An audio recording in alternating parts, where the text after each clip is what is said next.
your reaction to the passing of Jerry? Well, it's a very tough day, Frank. You're talking about a very tough man who fought a lot of fights with cancer. And, you know, I think we all expected this fairly soon, but when it happens, it still stuns you because I got to tell you, it was such an honor and a privilege to work alongside the Rem Dog. And I thought he was a great baseball analyst, not good, but great.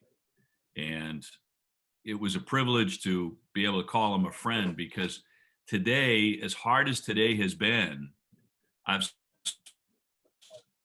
spent part of the day tearing up and the other part of the day laughing because I remember the funny stuff that not only he would do on the air, but he might not have been a Harry Carey backslapper type through the press box, but he was hilarious. He was wickedly funny. And that's the stuff that I recall, along with, being broken up as so many of us are at Jerry's passing. But I think we lost a great friend to the Red Sox. The last text that I shared with him, which was about 10 or 12 days ago, I said, "We miss you. We miss working with you." And his response was, "I miss everything." He really loved the Red Sox and he loved his job and he was great at it. Were you at Fenway? I think you were at the Fenway the night that he threw out the first pitch for the playoff game. Did you have a chance to speak with him then? I did not. I spoke to Eck after Eck came upstairs after having caught that pitch. And of course, the place went crazy. And I thought the timing of it with the Yankees there was just perfect for that wild card game. But I remember talking to Eck, and Eck had spoken with Phoebe, Rem's wife, and she told Eck at that time, "It's not good." So that has a different connotation that he's battling, he's fighting. She was pretty candid about it. We knew it wouldn't be long then. So that just added a magic, another layer of magic to that night and that first pitch prior to that wild card win over the Yankees. And that's the last time that, we're going to see Jerry Remy. Won't be my last memory of him, not by a long shot.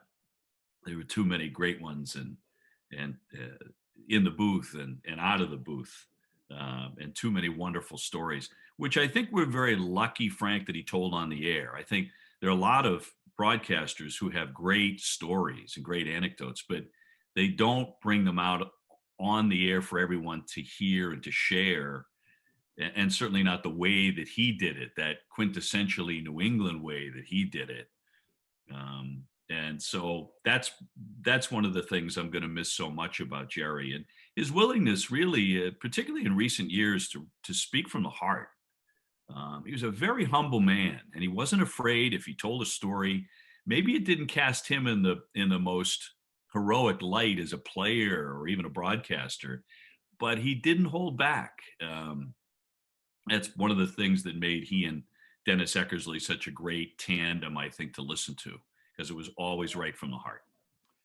I was always amazed at how he was embraced not only by the people who listened to him on NESN, but also by the players and other members of the media. I mean, he really was, widely accepted as, a great baseball analyst and a great guy.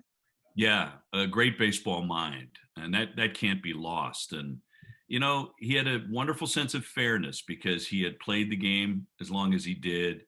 He knew how hard the game was, and I think players responded to, even if he had to, question that throw to second base or that particular swing against that pitcher. He did it in a fair, balanced way that players appreciated. And he could say what needed to be said, but he had a great touch with it. And players really respected that. When you listen to Dustin Pedroia and Pedro and Big Papi now talking about how much regard they had for him, that's not universal with every baseball broadcaster, every analyst, as you know, in all of sports, it's not universal. But Jerry was also present all the time. He was in the clubhouse.